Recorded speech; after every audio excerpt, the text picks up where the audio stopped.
Good morning, and welcome to Tuesday Talk. This past week, we faced Snowmageddon, like so many other people did across the United States.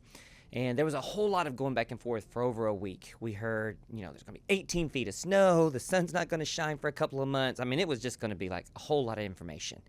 Meteorologists were forecasting what they could possibly do. And I'm pretty sure I have decided if ministry had not been the calling the Lord had laid on my life, I would love to be a meteorologist. It's the only job on the planet that you can make any prediction you want, be wrong 100% of the time, and keep your job. But they were doing the best they could with the information they had. And do you know what it led to? A lot of overthinking. Is it going to snow? Is it not going to snow? Will there be ice? Will there not be ice? There were so many pastors in our area that were calling and texting me. We were talking about what do we do for the safety of our members? You have a lot of family with small children. You have a lot of families that are on the wiser end of the scale because they've lived a lot of life. And you didn't want to put anybody in harm's way with iced over parking lots or iced over sidewalks or even iced over roads. Our own county emergency management services told everybody to stay home. So a lot of pastors made the call on Saturday night, don't have the services in person on Sunday morning. If you have the means and the ability to be able to push out the service through technology, do it that way. But then the Saturday night came, Sunday morning came. It wasn't as severe as people thought it was going to be. Was there some icing? Yes. Did we make the right call? Yes, we did with the information that we had. But leading up to the storm, a whole lot of overthinking took place. And do you know what overthinking does to us? Wears us out. I don't know about you, but when my mind won't shut off, it leaves me exhausted. Sometimes it causes, the more exhausted I get, fear. Fear becomes anxiety. Anxiety can become panic. You start to lose sleep. You start to even feel ill in your body, even when you're not sick, but there's something wrong. That's what overthinking does to us. And it's not just the weather that we overthink about. Think about this for just a moment. You ever had to go to a doctor and have a test done?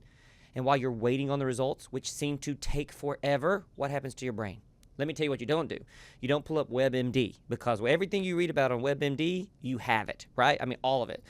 You went to the doctor and they did some blood work for you to see if your iron count were low, and now you're going to end up losing your left arm and your right foot because everything you found on WebMD is exactly the exact signs you're showing, right? Overthinking. Anytime an election comes around, political outcomes, we overthink.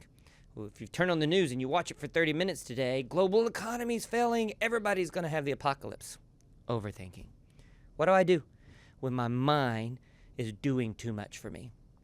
The Bible actually talks about our mind a lot.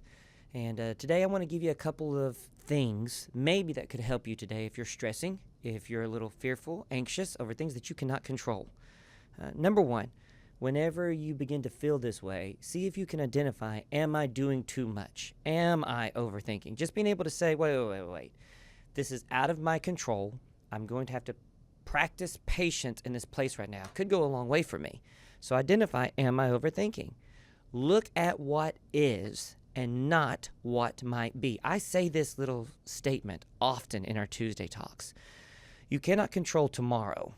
And barely do you have any impact and influence over what's going to happen today. So do not sit here and look at what might happen, what could go wrong, what the doctor might say, what the results may be. Just handle what is. It's the only mental capacity I have is the here and now today. And then this is where maturity takes place.